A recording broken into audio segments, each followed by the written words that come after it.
Oh, this one. I don't need. It is here now. I don't know.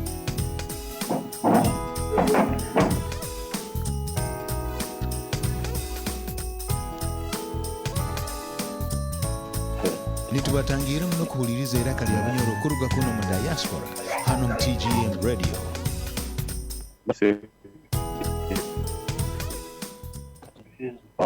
share, then they said you can also like when you subscribe, that means that when you pass.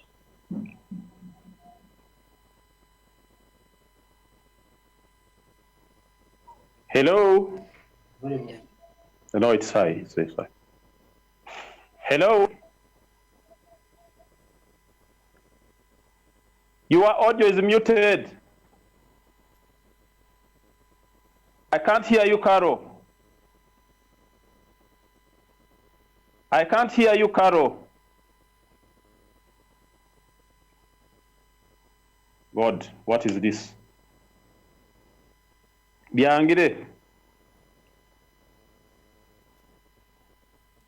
Hello, viewers. Hello. Mutuganyire mukake tukuba muna little hiccups there and there, but this is iraka lya Bunyoro Diaspora, brought to you by BKDA, Bunyoro Development Association, and just to remind you, our viewers, it is me, Caroline Ajuna Atenyi Chibuka, the host of this show today. And this show will be in more than two languages today. Probably we will have to add in another language, but it's normally in English. And Runyoro, the language that is spoken by the people of Bunyoro who are found in the western part of Uganda. Hati na that little introduction, nkwenda kubajukiza mukake program yaitu enu, show yaitu erida Banyoro, the Bunyoro and Busoga relationships, with two amazing guests telling us or sharing with us about our relationship. We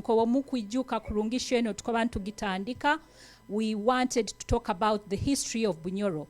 And we know very well, most of us know that Bunyoro was a big kingdom that was extending far across to where it's beyond borders, where it is right now, where it is the map shows a very little part of Bunyoro, current Bunyoro kingdom.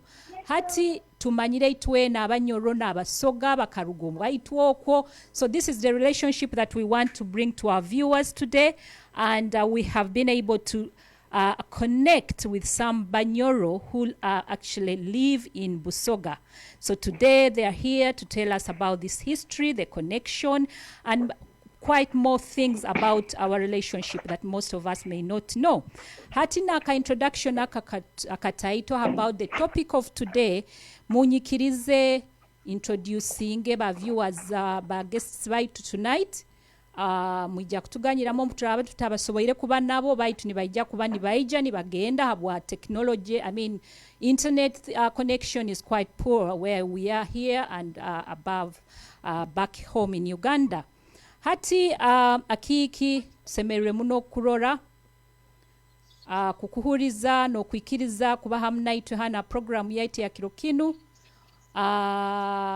Ubaire muntu murungi muno waikiriza watwekitinisa waija waikiriza kuba mukabe akubaza naitwe ebintu bikebe abikukwata relationship yaitu na Busoga. Hati nsemerere muno kandi webale kwikiriza akiki ni nyenda obugambo buke obugambiraho ba viewers baitu about who you are, and tusobole connecting with them. Tutandikira obwire bugenzere kyonka nitwijja kuba netweyongerayo.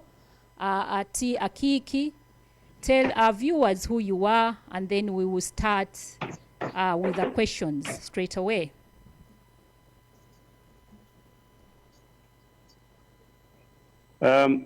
Webale muno ocho muno Caro for the highlights. First of all, apologies for the connection hiccups. Hope we go on. Kambanze kusima management ya iraka lya Bunyoro in the diaspora. Habomugisha guno gwe mutwaire kwica message yaitu aba listeners aba viewers banyu nywena kantwale kusima special thanks to Omunyoro Arali no Munyoro Akiki Kugonza for all the arrangements. Dear listeners and viewers, apologies once again. Nywena mbatangirire itwe Bahuma tugira mbai nko kuramcha kwaitu. Mbatangirire nywena. Naitwe tutyo Akiki. Nyowe Balemesa Byaruhanga mutabani wa Kabagambe mpaka nguli akafa bakamuzika Busoga. Mwijukuru tumuhaire cyafa kazikibwa Busoga. Mwijukuru cyaroho yarugire Bunyoro. Turugamunda ya karafa amanyire bamuzikire. Umbikati omuziro ngobe. Nyine nkurunyowe patano muhinda kati muziro nkende. Nyine nkurunyowe matano musambu kati akiroho. Ndi musaija somereho. Nyina masters in ICT management na bachelors of telecommunications engineering Makerere kuya technology and emere kino nchikirize. Utafaya Kiki. I'm married with children. Ndi Munyoro Bahuma. I think briefly that provides my introduction. Konka chino kwija kubaza brief history of Akiki. Akiki. Akiki. Ego. Webale munona introduction ege yo kuruga kuha aba viewers baitu nyowe nsemerere muno kuba naiwe today Ego. Kandi kuba na connection n'abantu abakuruga Busoga nze nsangaire ino kubona munaife omusoga Omunyoro munange nze olusoga ndukuba budinda ayeyiwe lero oida kwogera lunyoro nze ndogera olusoga aye nsangaire ino baba nsangaire wabu wazira tabu dona nmitu didi kale bwebale ino okutuwa omukisa guno naka introduction nako kokobeire abantu buti tulikwenda obeyo obu abantu ku advert yaife twatairewo relationship between Bunyoro and Busoga. Our viewers are wondering about this relationship between Bunyoro and Busoga, and could you just give us a short brief history of this relationship? Nko biyatandikire, nko butuli hati. Just a short brief introduction of why we have Busogas in Busoga. I mean Bunyoro in Busoga.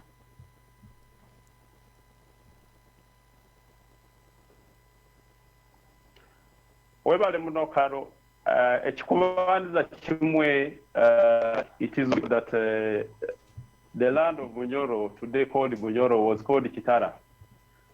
Kitara was a very large kingdom that covered up to River Kagera in the south. In the north, it was separated by the Victoria Nile, and in the west, that was Lake Albert and River Semiliki. The kings, in terms of kingdoms, it was a powerful kingdom that other areas paid their allegiances to Bunyoro Kingdom, and among those areas, Busoga was one of them, and equally Teso, and maybe possibly Lango and Acholi. Yes. That is where the relationship comes from. However, historically, there is written history that one of the princes in the 16th century, that was Prince Mukama Nyamutukura from the royal family of Bunyoro, as part of Bunyoro expansionist policy, traveled eastwards across Lake Choga with his wife Nyaudo, a handful of servants, arms, and a dog, and landed at a place today called Iyingo in the present district of Guyande, which was part of But maybe I can bring in to the listeners that Busoga is found in Uganda, and originally had 3 bigger districts. That was Jinja, Kamuli, Iganga. But now with decentralization, there are so many districts, and most of the Bahuma who migrated to that place are found in Kamuli, the bigger Kamuli, but now it's Buyende district. Wow. So with this, in the 16th century, the Omukamanya Mutukura, who was a prince, landed in Iyingo, which is present day in Buyende district. Of course, had servants, and stayed for some time, produced a number of children. Among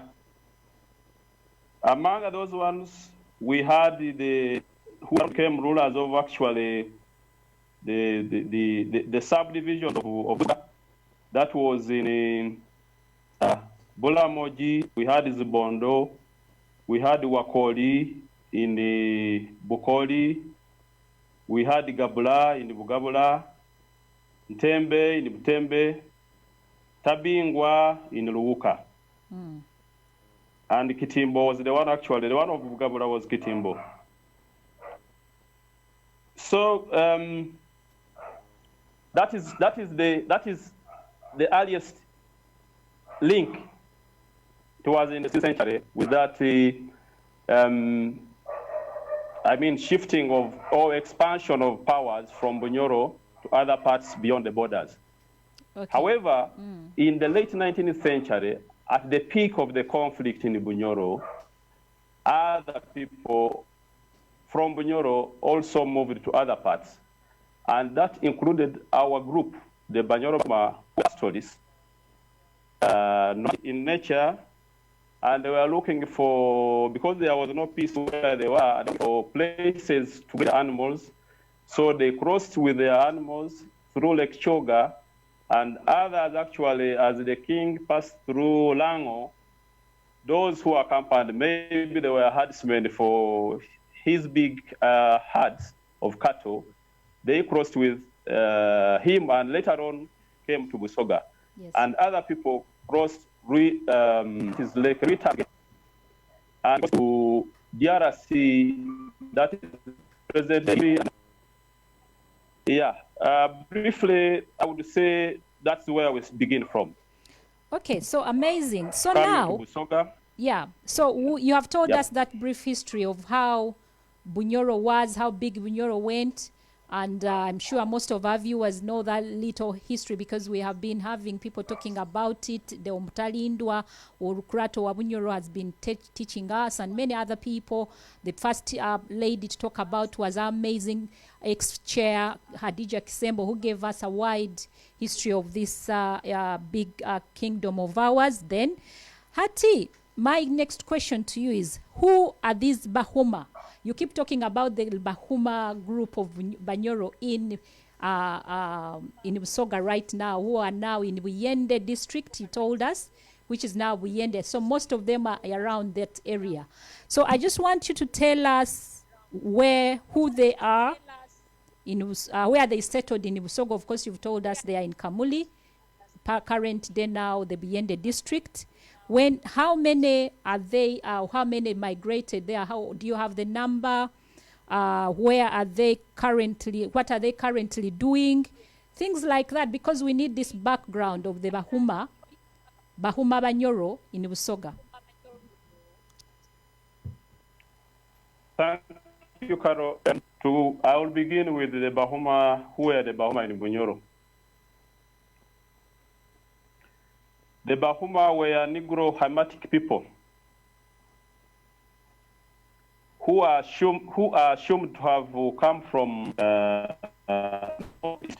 traditions that are related to that of Ethiopia. They are pastoral nomads who had a lot of herds of cattle. They lived practically on milk and beef. That was classification in Bunyoro, the classes of people who were in Bunyoro, we had a Bahuma and we had a Bahera. And we are descendants of the Bahuma. But we live in a long time. Actually, the figures I'm giving, they assumed around 19th around, but the Bahuma had stayed in Bunyoro for a long time. But because of conflicts, a lot of conflicts that happened at that time in Bunyoro, I was about caused the migrations, and we moved to wherever we are. One thing I have to relate or correlate is the history in the written books, like the one I've read by the Bachtara, by John Roscoe. The types of taboos that the Bahumas had in Bunyoro, and the type of taboos. I was born 46 years ago, and I can say that I witnessed the taboos in my grandfather's home. As you are growing up, you are trained, to care for the cow. The cow is everything. Gives you milk, gives you and milk is the whether it's a big one, you spear a cow, you get the blood, people subway, it like don't eat chicken, it's about eat pork, it's dirty, don't eat fish, or name it. So when I correlate what my father told me, that yes, you have to witness your Bunyoro, and that's why we came up with we are advocating to. We have the spirit of Bunyoro, and we are advocating to come together and hopefully pursue the mission. Hati, Abanyoro Abahu. Let me get back to the question. Abanyoro the Abahuma. total, you asked figures. Yes. About the figures. Of course, in the beginning, there are not many, but the numbers are multiplied. Yes. And I would give an estimate figure that the figure in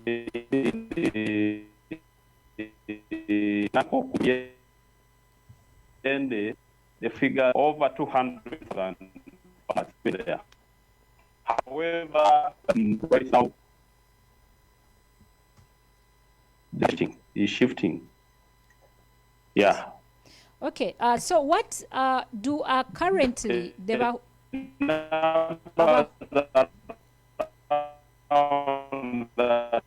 over 200,000. Okay, the number has been told to us. The Bahumas who are in Busoga currently, there are about 2,000 of them, over 2,000 of Bahuma Banyoro, who are now currently living in Buyende district. Over 2,000.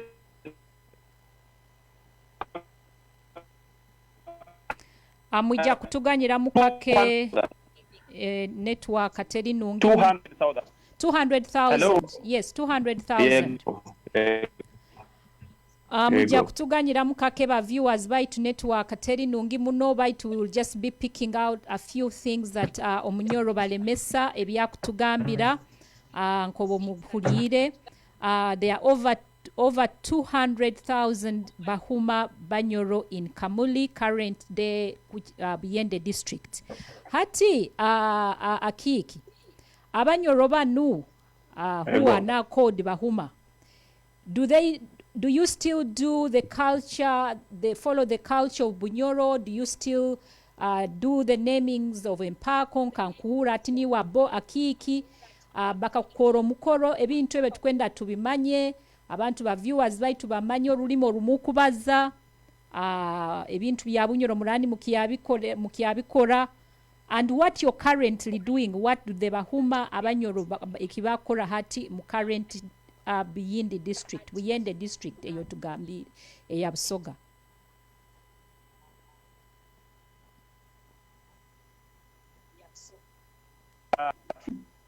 Kangenda naming Empako erugireho konka amabara gakiriyo aga Bunyoro. Amabara kwana baba naminga amabara ga Bunyoro, Byaruhanga, Byarugaba, Indiebwa, Bebwa, Kibayingana, Byencha, Gabwencha, byone amabara gona galiyo. Yego. Enganda zikiriyo. Nengeso Bahuma. Publicly, people are behaving like they have adopted the Busoga culture. Yego. Baitwe tugaruka muka tubane byaitu kiri ati enyuma hari abanyora Bahuma bona bakiraga ente niyo yabaire buli kimwe omoja atasomere kwakura akaswerwa kuko ekibango kuserra omulimo aina kuserra ente mbaleri ali sente ente ejo ali sente zembala kulisa ayayente eka baitwa ebyo birugireho tusomere abatasomere ba business zone zibaho abandi bali mu kusubura amata abandi bali no kulima bakatandika kulima ebitabaga balima abandi bityo byona ke another activities now. Yego. Because one space for cows, grazing cows is no longer there. The population has grown. Maybe not following the true ethics of the Bahuma, cows have gone out from our hands. And what I can tell you, Carol, all the listeners, that yes, you find that internally you know you are Bunyoro Muhuma, but in the public, you are even scared of speaking the Ruhuma. Instead, you speak the language of the area. You function when you believe the speeches in the language of the area.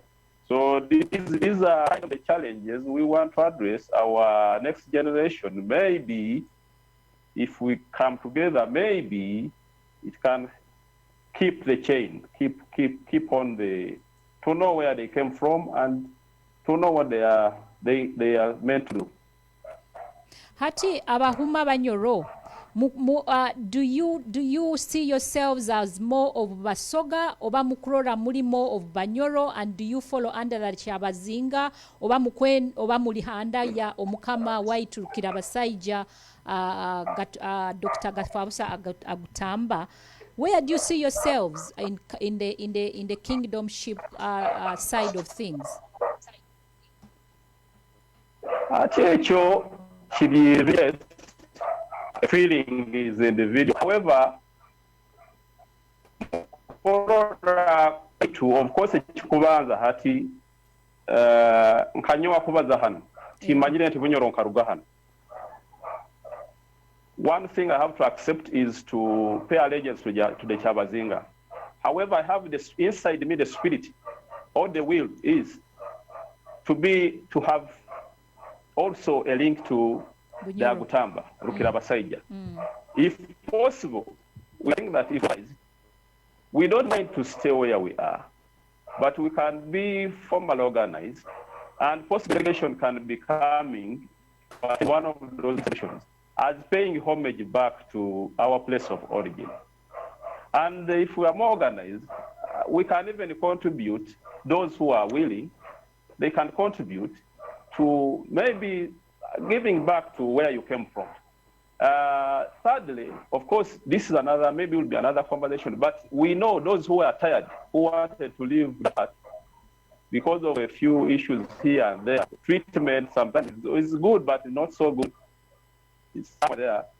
Some others had wanted to shift, but it is not easy to shift now. All areas the gaps, the areas are being filled. Population has grown. You can't say that you want put pressure to maybe ask the Omukama to allocate land. For me personally, I don't look at that angle. I'm looking at we know this is our origin. We are people of the Rukirabasaija. So if there is a function, a big say Mpango, what can we have organized? Can we be organized? We go as a group and we say, yes, this is our, from Abanyoro Abagenzere Busoga, this is what we have for Rukirabasaija Butamu. Hati akiki. Otugambire ntiwe tokufaayo where but you want to be to play your part as a Munyoro wa omuhuma wa Bunyoro owarukira basaija kandi tokufaayo kuba kuno owakiabagizinga okuba naho okulireyo. Hati obutuba ntukore empango. Do you have a special function that you do in Buyinde district Empango? Do you celebrate? Do you have a chief?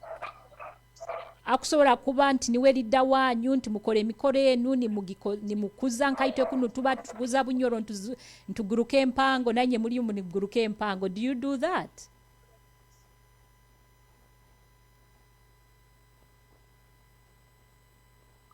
We were completely lost. Those things are not there. I must be clear. Tibiro hevyo. Charlie. Titwinabyo. Habo kuba bairo hanu one of our viewers abaina akaguza. Habo akimwalekeira aho emikoro yempako kukora emikoro egyo ntugabe.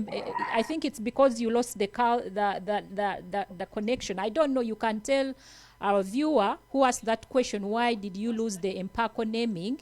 Osobole nawe asobole kumanya the reason behind it. Ati nanyowe nkunkabo go viewer nanyowa kwija hano kwija kurora rwa spirit ya Bunyoro. I'm a first generation in Busoga. I know. So bakuru baitu timanyira bwachi kozarwa bakuibara eryechuma oberi echinyoro, okay?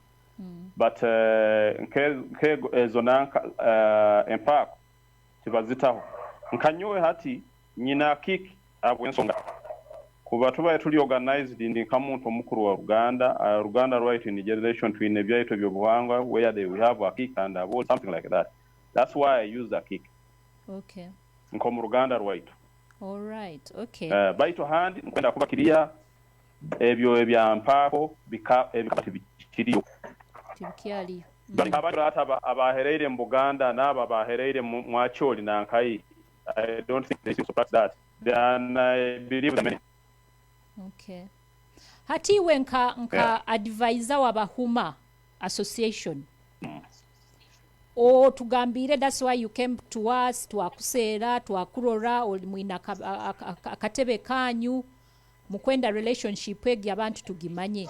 Hati Abahuma abaloko, abatali nkaiwa, abali able to meet us and talk to us. Boba libata, how do they feel about being in Busoga when they know deep actually inside them they are Banyoros? How are they feeling?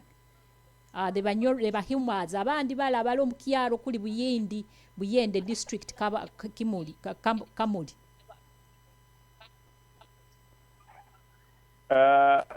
Feeling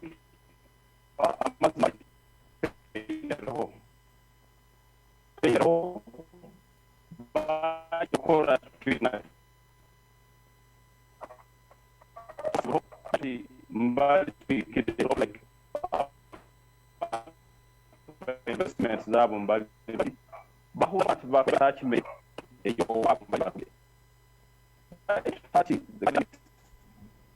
katandike tole gende maiso tole ko kiraba we have several discussions since we have started with the leadership of but in the setting so barakuba kitakusoboka ati tugire nti kanda ati omukama leadership yo nashorera mwanya nti abantu ababayiro ko bagaruke basetolinge mu Bunyoro kushorora nti collective bait itabali mu diaspora sobora kwekora mu mulimo sobora kuba organize turuge mu concept to end up outcomes this just kwenda what building the skills abantu bait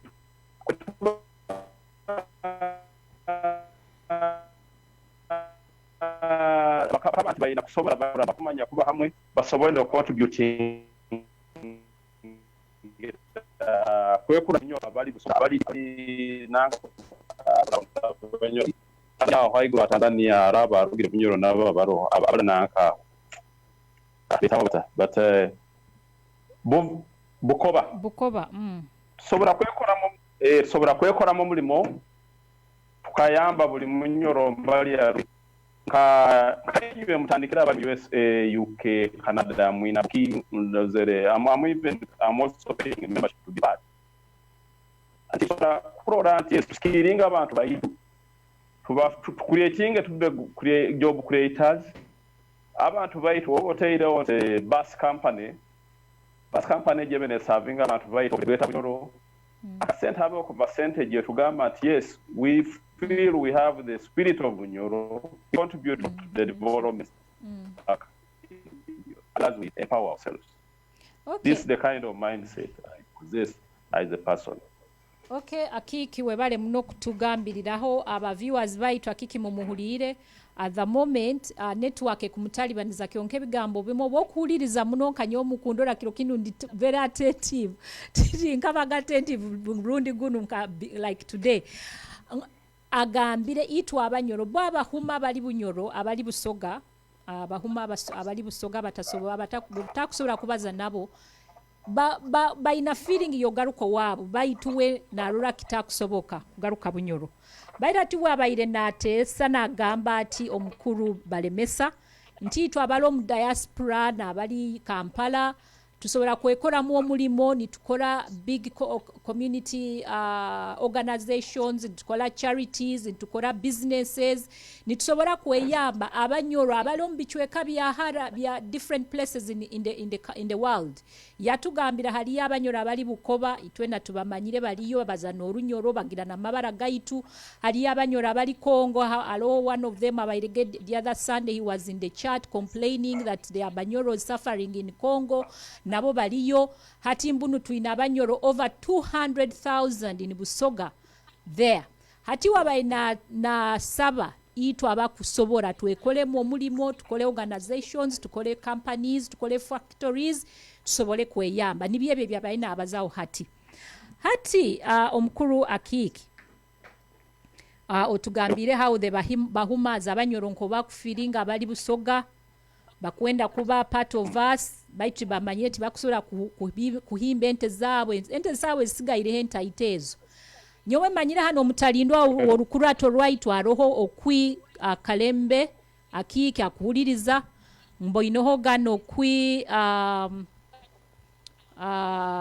communication officer wo muhikirwa bintu binu byona bakubihura nibaijja kuba nibagambaho ebigambo binu nibabibaliza rukira basajja kandi nibabana meeting bonka aba leaders ba Bunyoro. Hati nitugenda hakumura mukake tusobole kurorekira agarukaho tugaruke nebisa nibine byente bintu byone byo tugambiroho tusobole kugaruka then oja kuba no tugambira mukake mtayi wawe tinku nihira Akiki aja kusobora kuba with us habo kuba network mtalibanize otugambiraho kake ha association ya Bahuma eyimwatandikiroho nibo nho turatandikira no connecting to each other as you have suggested and we will be back soon. Tini kwa Akiki tuhumulemu ego karo ego karo banange abasoga banange n'Abanoro banange tulikuja kuhumulaku Akiki aikiriza ntituje tuhumuleku obwe tunaira tujja kubanga tubakobera ku association y'Abahuma abali Busoga. Please stay tuned in mwikale naitwe nitujja kuba ntugaruka tulikuja kunwa kumadi twegolole muku abali kuchina tuchine muku tutio muto. Our viewers, we come back after the break. Bye.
hello mwebaleyo ba viewers baitu na ba listeners baitu na Kiki Balemesa webaleyo mukuhumura hati nkobo muboina kazina ako kazina k'abantu abahuma ba Buyende district 1 which is the oldest district, one of the part of Kamuli district.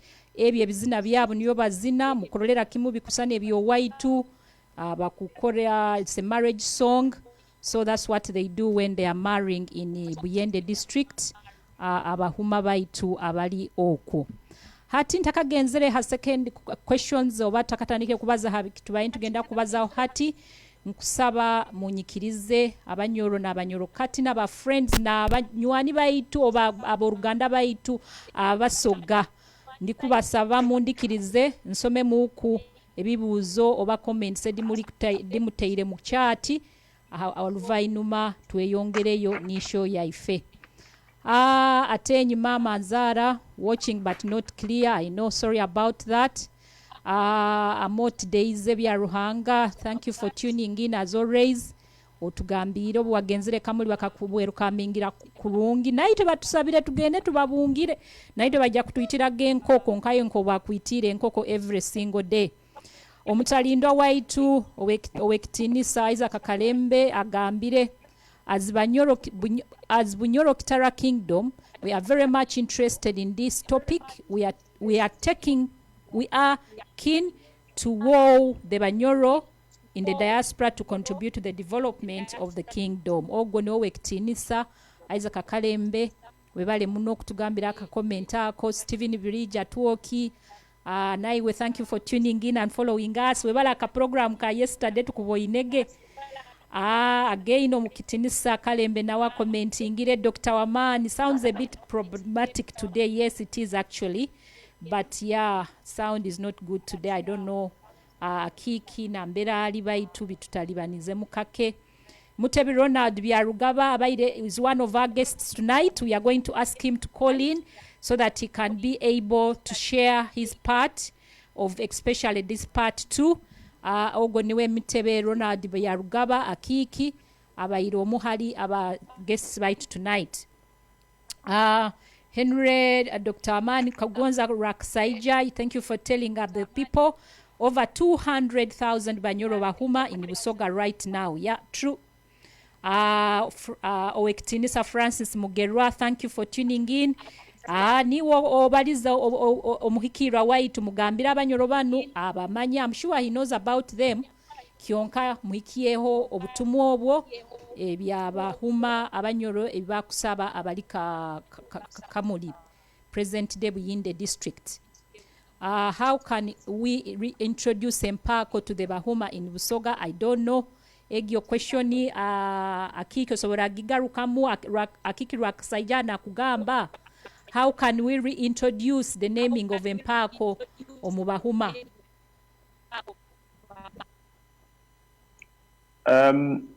Hello. Yes, mkuhura kiki.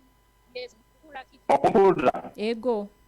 Kati ejo discussion or conversation twina kujitwara aroba elders abarongyaro batara smartphones abatara technology. Ego. Nibo twina kwikada nabo rundi twina yono mugusi wena arugire mu akugambira akagambira nti Bunyoro we no kuba mwana we okuba nti omwana aina kutunga empako. Ego. Bebina kuruga mu kwatanize hamwe ba eroda baitu abali Busoga na ba eroda abali Bunyoro batandika. That we should have a conversation between the elders in Bunyoro, and they can tell the youth as they get into the amo akiki webale muno akugonza bakugarukiremu akiki agambire we need to have a conversation between the leaders, the chiefs in mu Bahuma Abanyoro abali Buyende district naitwe kuno aba leaders baitu abali Bunyoro. Most of them are here on this chat today. They have joined us, so they will make sure this conversation is started so that Impako naming should be started again. Omukuru Birija Gambye, that is why I have said Bunyoro is the mother of Uganda. True. Harriet reintroducing Impako is kind of hard at the moment. Ogonwe Harriet ingira nawe Muhuma Munyoro. Agambire introducing Impako at the moment is really hard. Harriet kusana ali Muhuma Munyoro nawe abokuba gambire reintroducing the Impako is kind of hard at the moment. Yeah. Hati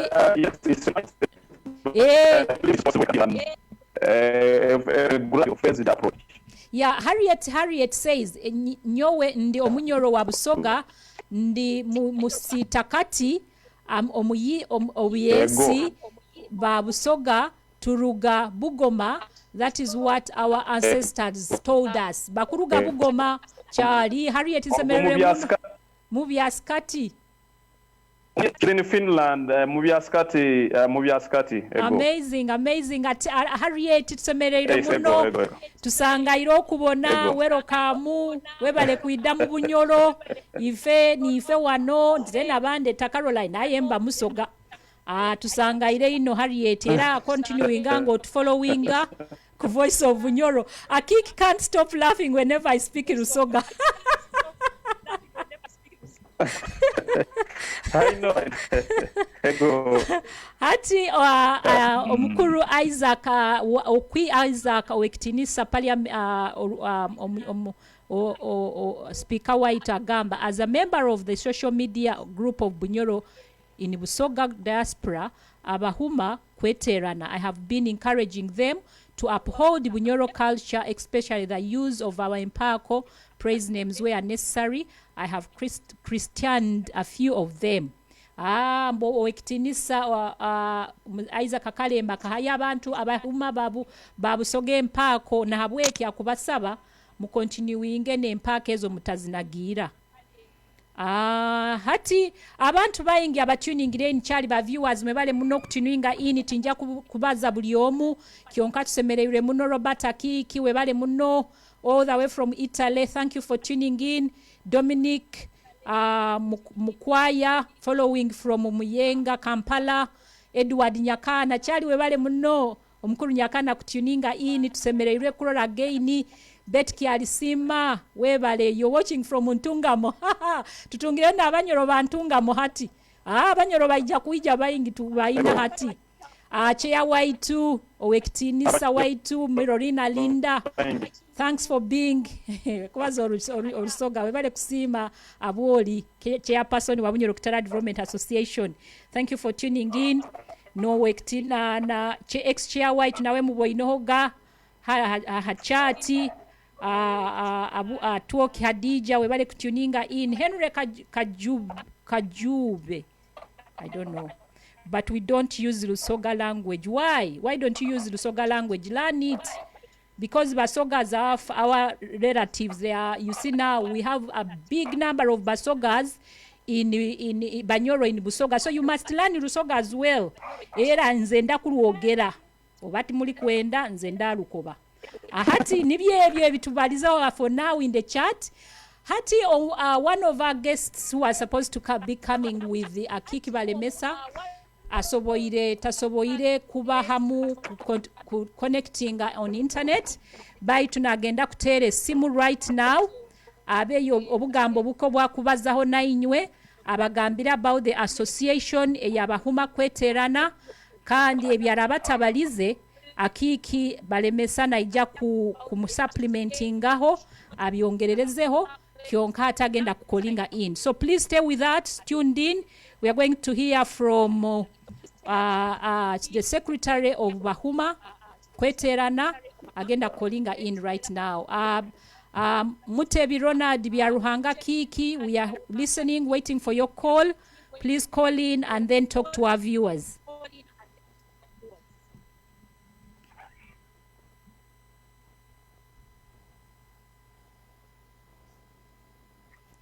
Natera gesimu ne connectingaga nkwenda kuongera kubaza kulola abali ha chat Businge Yusuf. Wow, I like what I'm watching tonight. This is what we have been missing. Please continue with the such topics and let us arrange to visit people. I will be part in both ways. Akiki tukwenda kuija Busoga mu Buyende kubabungira. Businge Yusuf asemereirwe muno. And he's so excited. We should continue inviting you. Rero obuturaga kwa mukubeta kiki. Tukusaba network egyo mugikoleo kandi iwe olo communication. Honestly, next time we should have a better network. Kionka, yes. Yes, Mr. Businge, we are going to invite again Omukuru Balemesa agaruke kutunyumizaho n'okutugambiraho culture y'abahuma ba Bunyoro abali mu Busoga, because right now we have actually not heard most of what he wanted to say because of network. So nibye ebyo at the moment Edward akutera and tukialinda Omukuru Ronald Byaruhanga Balemesa Mkwenda continuing and appreciating abali ha show yaitu Ronald Menyeri. I'm watching you right now in Somalia. Twinayono akurugo omusoga omuhuma akuwachinga from Somali. So tuli bayingi bakumweta Ronald Manyera. I don't know obo mumanyire. Ndi Harriet akiayebazaho ndi omunyorokati wa Busoga webale muno omusitakati kuba night hand today. Who else is mukaguze bikaguza kiki mukaguza about bahuma ba Bunyoro abagambire byone bikubafuaho. Owekitinisa Isaac Akalemba gambire I have already added most by Beyonce in Busoga Diaspora to the Beyonce Clan Forum. Ogo niwe Owekitinisa speaker waitu agambire he has added many of the Busoga Beyonce clan in the forum of the Beyonce. Yes. Hati nibyebyo some of the viewers are telling us in the chat hati tukwenda kubaintwenda kubaza na Omukuru Mutabi Ronald Byaruhanga. Actually he's so much geared to be part of this show by tuchali network kumutalibiranizabo kuba right now he's in Busoga Jinja, but he has been having trouble signing in right from yesterday when we were having our rehearsals. Hati akiki nukiasobora ntukiahuliriza ntukialinda Ronald atere tubaire ntwendo to have some background about the Bahuma Association, how it started, where it is. Okay. So that we get to know how we can connect with you. Abakwana to in association yaitu hanu yamani. Hati mbairega ntekere ku break down by to connecting kangezeho kubagambira abo nywena ba listeners na actually it was born in November 2019. I was in Bamako and maybe even thinking. Now, I threw it to the public as an idea, and it was embraced. I got so many younger people interested. Those Bahuma Kweterana, it is still in its early stage to say. So from WhatsApp group, we have a following of possibly over 100 followers currently. But I would say COVID has also affected us much. We have other followers, but they don't have smartphones. Most of our people in the so that's a group they are now. Why Bahuma Kweterana? I think it is necessary, and I feel it is possible, that we should be unified, we should come together for development. Yes. We need to drive forward with our objectives, and some of them were like protection of the language. Kulinda olulimi Lugenda.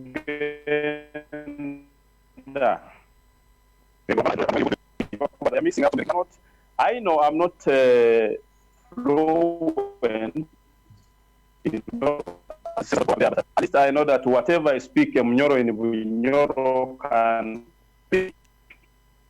So the language is key. We need also our history, our historical identity.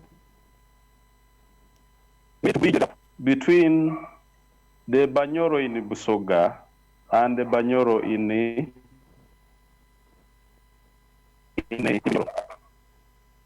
all the extra, even in elsewhere, like today we are doing the networking, this, and we also I feel that if we are together as a community, we will have a stronger voice, and we would be able to lobby resources for those who are not able, the voiceless. If we come strong, we come out strong. Of course, with that voice, may be possible as our community, we will be the strength in Busoga.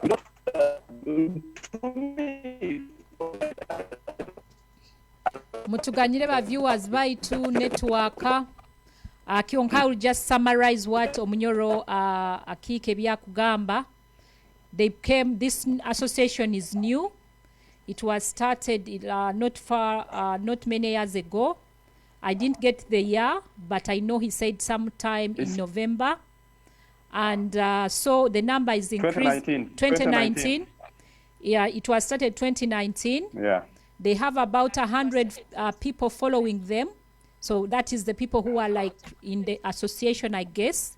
So the number is increasing every day, as one of our viewers here has indicated in the chat. And Omunyoro Balemesa is advisor. Mkuru Ronald Alemere Kubanaite Tudalemesiwe is the secretary who was going to tell us more about this association, but he's unable to call in even. So we will not hear from him probably. So he's saying there is a lot of challenges, but he thinks we can be joined together and work together as a group. Connect the Banyoros across the world, those who are in Congo, those who are in Busoga, those who are in Bukoba in Tanzania. I'm sure we will soon discover others in Kenya. We have others in Somali. As you knew, they've already told you the Bahuma came from all the way from Ethiopia. So I bet we have some Banyoros around there as well. And the Banyoro who are across the globe. That's why we started this program, so that we can connect with every Munyoro everywhere where they are right now. Hati, he wants us to do that and connect. That's why they have also started the association. We have our association here. The US people have the association.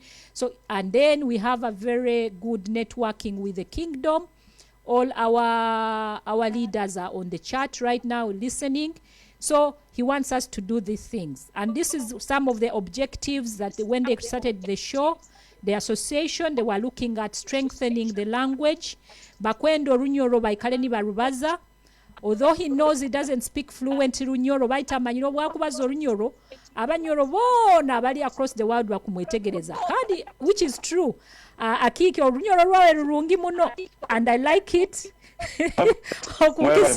Okunkiza nebigambo bindi nyowe mbazo rusoga kira muno baitu nawo nibyebyo. So they want to strengthen Runyoro. They want Runyoro to be spoken everywhere, which is also our struggle right now. Balomu Diaspora, they want the history to be maintained. They want us to continue talking about the history of Bunyoro, which we are trying to do right now. And he's given you very good background of the Bahuma, how they came and where they settled. They want networking. which he has just talked about, people kukwatagana abanyoro bonna nambebalo mu nsi zonna everywhere tukwatagane ekitole kimu oyina olufumo lwogambirege yesterday lwairege ki lugambira abanyoro banu baruhuli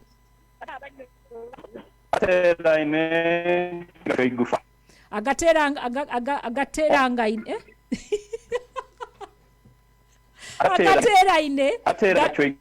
agateranga ine gachwe igufa aha mumuulira omuhuma not omumakati sorry omuhuma wa Bunyoro omusoga abali achwira olufumu nyane olwairunde mere ku lubazi.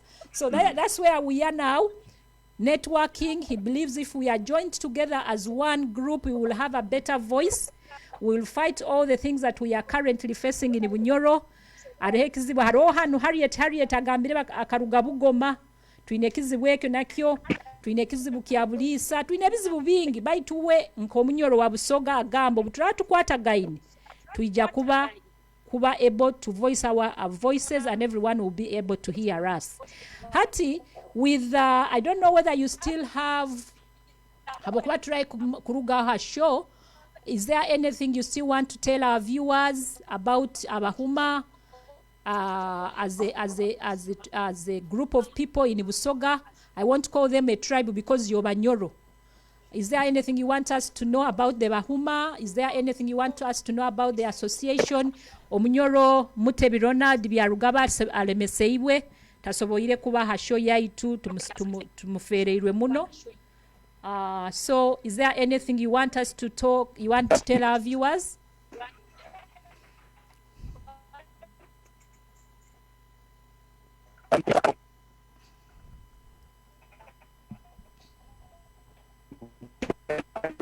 Program concepts.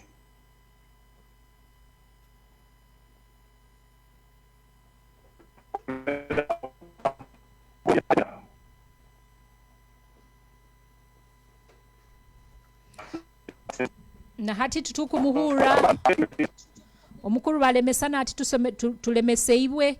I will continue reading a few chats. Hello. Oh God. I know we need to call God. Egave akiki. Oh, Uganda. I don't know. There go.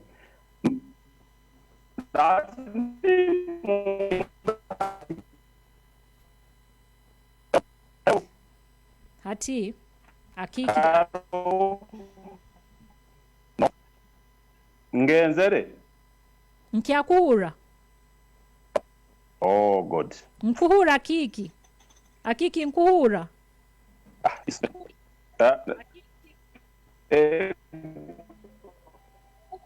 No. No mpura hati. Ega kiki ni nkuhura. Kyenkusaba chwena bali mu Diaspora. Ego. Ebintu bekwazaho. Yeme kuba kusigara mu concepts. Ego. Tugende tuyitire tumwe outcome yetukwenda. Ego. Tuwe committed na objectives zaitu tuole ntuzika. Okay.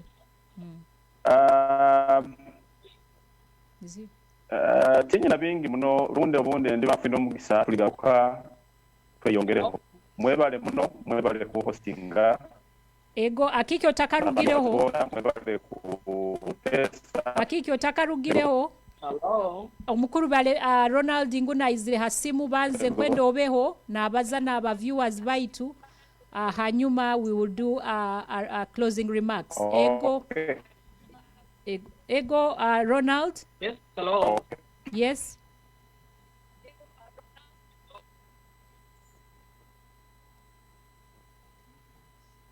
Can you hear us? Can you hear us, Ronald? Nangwa tulemere. Anyway, hati omukuru Ronald agezereho kukora sobora kubaha show enu tonight baitu Balemesaiwe, and we are so privileged for him, and we are so happy to have heard, at least we have heard his voice. Kionka kwenda kusoma kintu kimu kiti omukuru Godwin Mageza gambire I'm so delighted to see this topic because my grandmother was a pure Muhuma, and indeed our family is indeed to engage with the subject. It is fantastic. I lived in Jinja for 3 years and worked and visited Kamuli and Iganga to supply tobacco as an age of what? An agent based on Iganga Road in Jinja district at the age of 20 years. I met my wife in Jinja, absolutely, really happy. I think that's what he meant, to see everyone. Omukuru magezi nyina akaba Muhuma na habwekyo abantu batandikire kugaruka Bahuma tujja kugenda ntuba bakuleeteraga buli akakuija ntumuhandike ibara ntumukwereza buli akakuija ntuhandika ate omukuru magezi should be added on the Bahuma list of people on the forum. Hati omukuru Kiki Balemesa, these are his closing remarks. Kanzisomo when abansobeze mora correctinga Kiki Balemesa agambire as his closing remarks agambire tuleme kubaza bubaza ebintu bino. Ntusiba ha radio ya Bunyoro, the voice of Bunyoro, ntubaza ntumara ntugarukayo mukantu byama. Akwenda we implement these things. We don't we make sure we get our objectives. Obutwa tugambe tugenda Kweterana Abanyoro bona tukikole.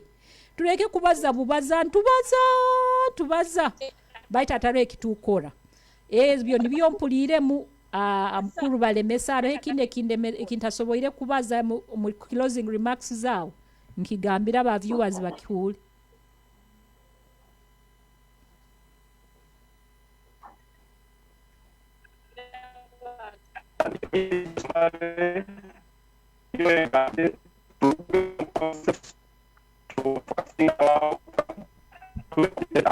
Realizing ebyetukubazaho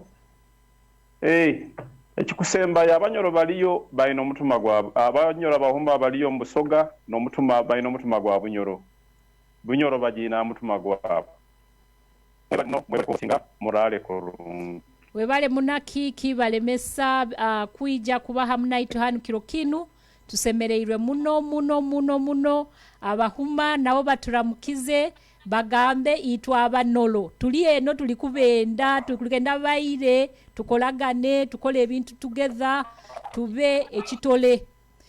Webale muno akiki kuikiriza kuba hamna ito kinu tusemereirwe muno kandi ninkusaba obuturaga kwa mukweta utatina mukandi buli network kantalibaniza kandi aba viewers bajagamba kinu nangwa tukwenda ogaruke otusomese ebintu bya Bahuma ebibakora tubimanye otuleteo na Bahuma bandi nabo tubarole akiki.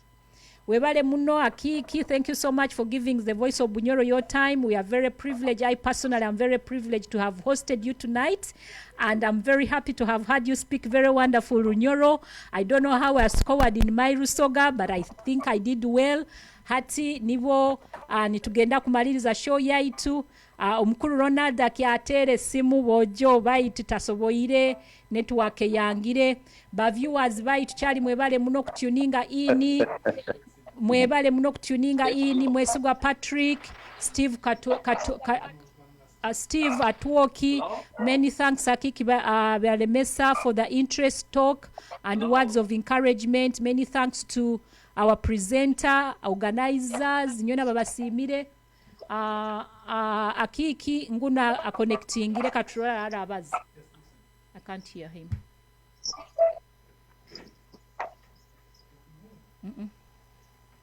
Munganyira mukake ba viewers baitu. Akiki ali determined. Hello Akiki. Hello nsemereirwe kuri za tenyi. Ego. Oranganyira network integanisize muno. Konka mbaire ninyija network enyi. Konka abakuturura na bakutudisa batuganyire ningenda akosa audio WhatsApp. Ego. Bwa network between. Ndi Jinja ndi Busoga niyo wensonga anti network etulemisize kuba hamwe wabura nsemereirwe muno na omugurusi wange advisor wa Bahuma Kweterana naye nyonywe na batubungisize nka hosti atenyi arari nanywe na management ya Bunyoro, Voice of Bunyoro mu Diaspora. Ninyenda kusima nywena batekeretekere program ejo. Ninyenda kusima Abanyoro abali Busoga na bali Buhuma Bunyoro honka naye cyo Abanyoro abali kuno Busoga ari omnywani gwe tunyina hagati waitu n'orugendo lwe tutandikire orusobora kutwica aronjo tusobora kwenda kwika yego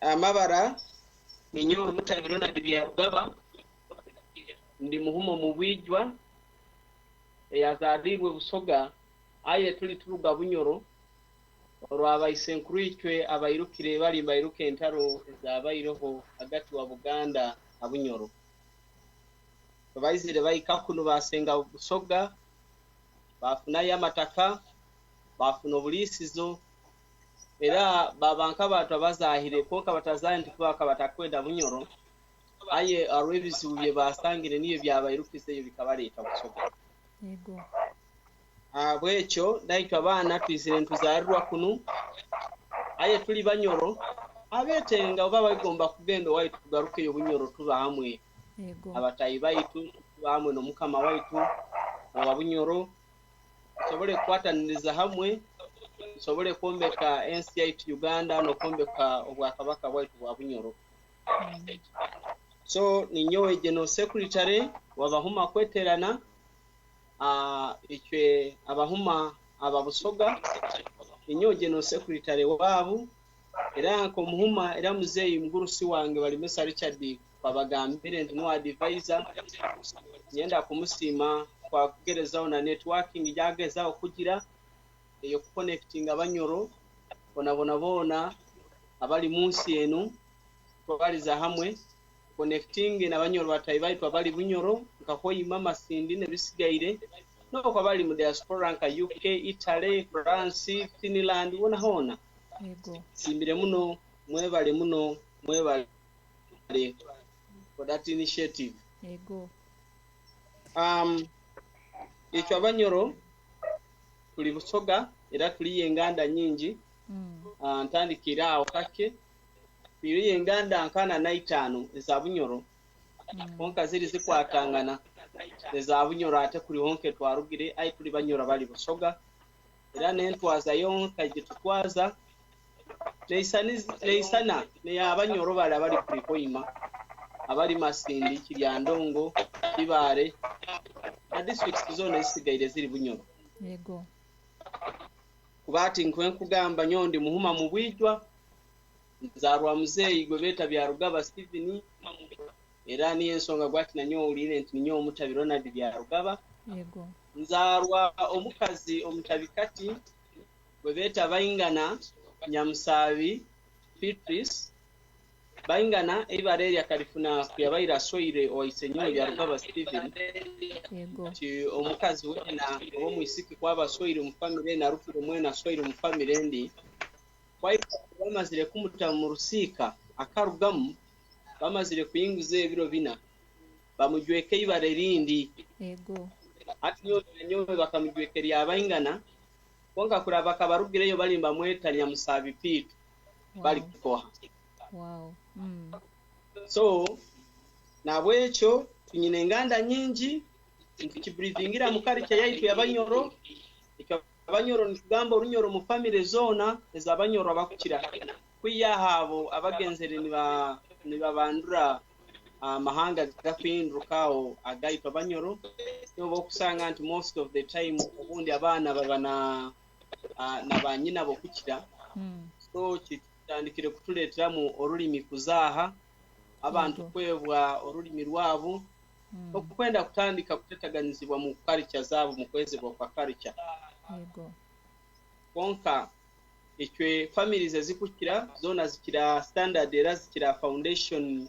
yo Bunyoro nitugamba Runyoro however much sobola kubazamu ebindi bikajjamu ebyobusoga oba ebyabasoga ebigambo nke ebyabasoga naye bambi mutuganyire kuba tubaire Bunyoro busoga kuno kumara ebiseera bingi yego era twakusiimire Ruhanga nti bwe tuba tukimanyire olulimi lwa Banyoro tumanyire n'entwaza ya Bunyoro twakubaire ntusiimibwa nyenda kutwara kusiima omukama gafabusa Solomoni akaija yatworeka kwenda yajja yatubungirawo waitu kuno Busoga era yayongera kutworeka nti takatwebwaga naikyo tuli baana be era tumanyire akaija yatubungiraho a district yaitu Buyende aye bambi ntusaba Abanyoro nywena abali mu Diaspora Abanyoro abali Bunyoro bana mutakoha ekyo bamwe nainywe kiba nki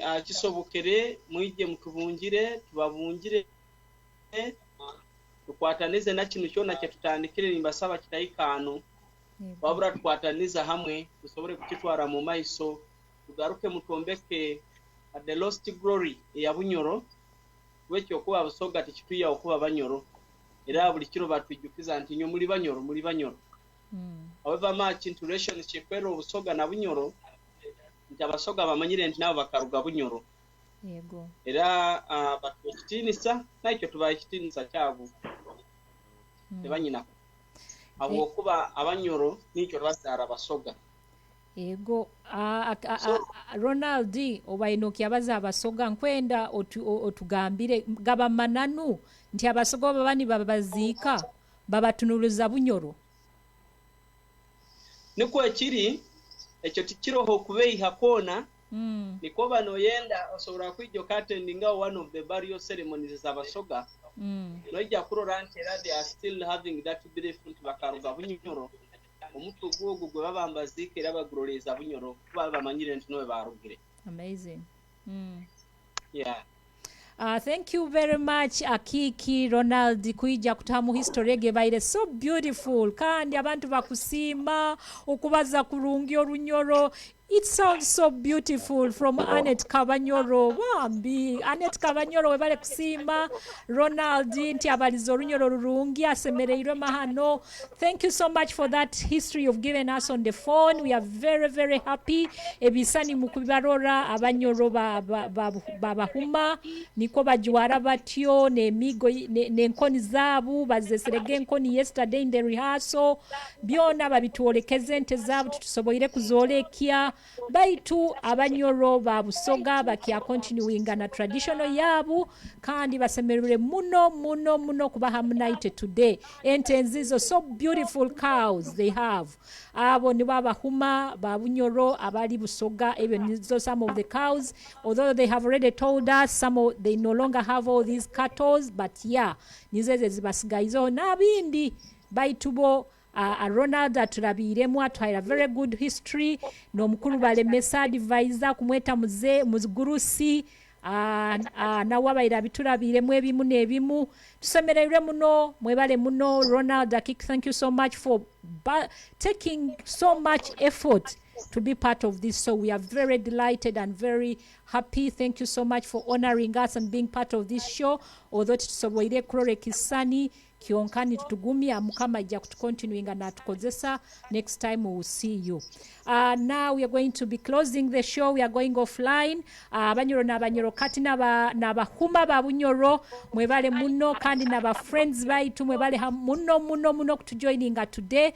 We will be back next week same time 7 o'clock sharp with our next topic and please stay tuned in. Nko bumanyire jakuba I think the fourth Sunday we will probably be hosting the Umtalindo. I can't remember the rota anymore. But nitujja kuba na inywe tomorrow, next to Sunday, 7 sharp. And thank you so much for tuning in. Mwebale kutugumikiriza ebisobere muratuganyira. But we wish you a very beautiful week ahead of you. Mukama inywena abalinde. This is Iraka lya Bunyoro Diaspora brought to you by Bunyoro Development Association. Murale kurungi mukama abalinde. Bye.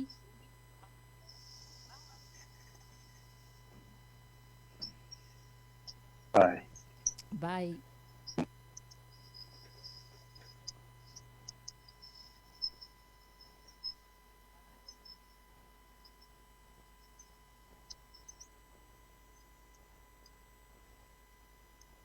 Iraka lya Bunyoro kuruga mu Diaspora on TGM Radio. Mwebale muno kuija kuhuliriza Iraka lya Bunyoro kuruga mu Diaspora on TGM Radio. Mwebale muno kuija kuhuliriza Iraka lya Bunyoro kuruga mu Diaspora on TGM Radio.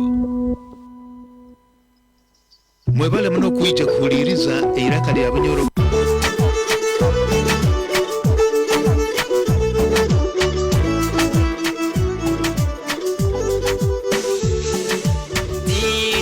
Katitira karaire kaboine munywani wako titi katitira karaire kaboine munywani wako titi katitira karaire kaboine munywani wako titi katitira karaire kaboine munywani wako akaho imani kegonza karaire kaboine munywani wako akamasini nikegonza karaire kaboine munywani wako akakivale nikegonza karaire kaboine munywani wako akabulisa nikegonza karaire kaboine munywani wako akakakubirwa nikegonza karaire kaboine munywani wako akakagadi nikegonza karaire kaboine munywani wako nakakikuwe nikegonza karaire kaboine munywani wako akakinyandongo nikegonza karaire kaboine munywani wako katitira karaire kaboine munywani wako titi katitira karaire kaboine munywani wako ambokini womwange karaire kaboine munywani wako gonzanga karoko mwiko karaire kaboine munywani wako niwe nyunyusi yo murukyakya karaire kaboine munywani wako omusana obwehabwe karaire kaboine munywani wako engonze zanu kurezini karaire kaboine munywani wako otwino tweranke nyange karaire kaboine munywani wako atokini muwange karaire kaboine munywani wako ekyoma kyange nyantagemwa karaire kaboine munywani wako enzala munzala zeihamba karaire kaboine munywani wako ligisikarigita eigulya karaire kaboine munywani wako obwange bwange obwekyanda karaire kaboine munywani wako alukwera wange nkenyange karaire kaboine munywani wako titi katitira karaire kaboine munywani wako titi katitira karaire kaboine munywani wako akatoro nikegonza karaire kaboine munywani wako akabanyabindi nikegonza karaire kaboine munywani wako akabukonjo nikegonza karaire kaboine munywani wako akabusongora nikegonza karaire kaboine munywani wako akakikisi nikegonza karaire kaboine munywani wako aka ankuri nikegonza karaire kaboine munywani wako nakarwanda nikegonza karaire kaboine munywani wako akabulega nikegonza karaire kaboine munywani wako akakarako nikegonza karaire kaboine munywani wako akabukoba nikegonza karaire kaboine munywani wako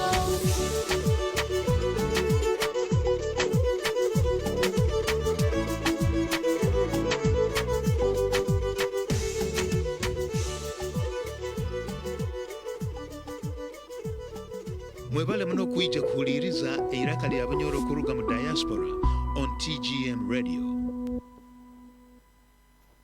Mwebale muno kuija kuhuliriza Iraka lya Bunyoro kuruga mu Diaspora on